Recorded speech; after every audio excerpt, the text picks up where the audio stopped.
When my wife Claire left for her so-called conference, I didn't think much of it.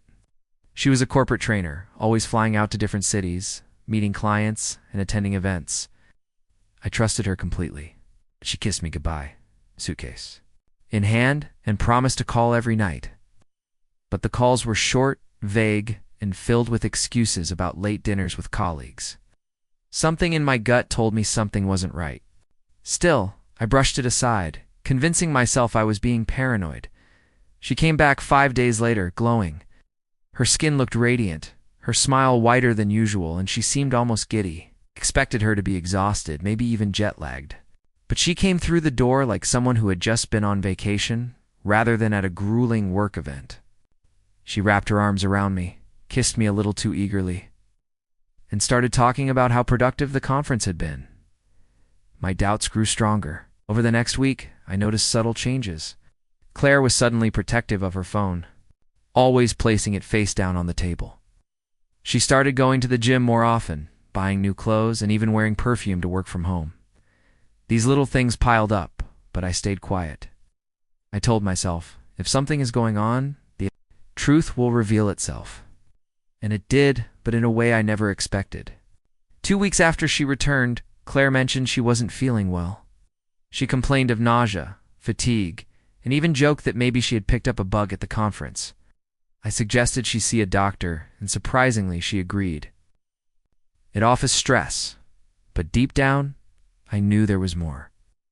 When she came back from her appointment, she looked nervous, though she didn't say much.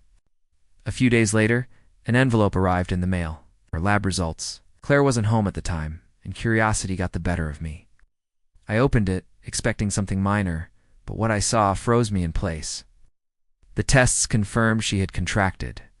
On STD, my stomach dropped. My wife, who had been away at a conference, came back carrying more than just a suitcase.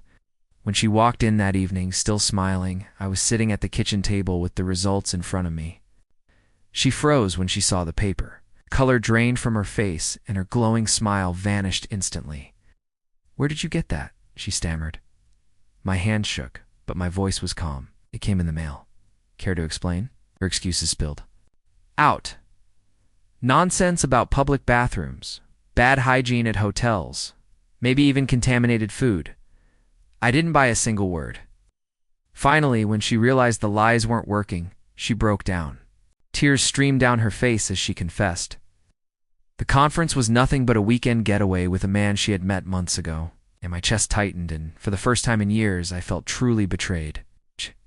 She begged me to understand, claiming it was just a mistake and that she still loved me. But how do you come back from that? It wasn't just the affair. It was the lies, the calculated deception, and the audacity to come home smiling as if nothing had happened.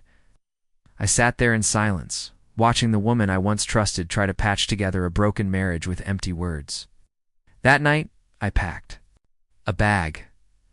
She followed me around the house, pleading, crying, promising to fix everything. But I had already made up my mind. I told her I couldn't stay married to someone who not only betrayed me, but also put my health at risk without a second thought. Her sobs echoed in the hallway as I closed the door behind me. It's been months since then, and I've rebuilt my life, piece by piece. Claire tried reaching out, apologizing over and over, but I never looked back.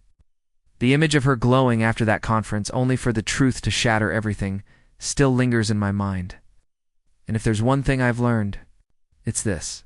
The smile of a liar can hide the ugliest truths.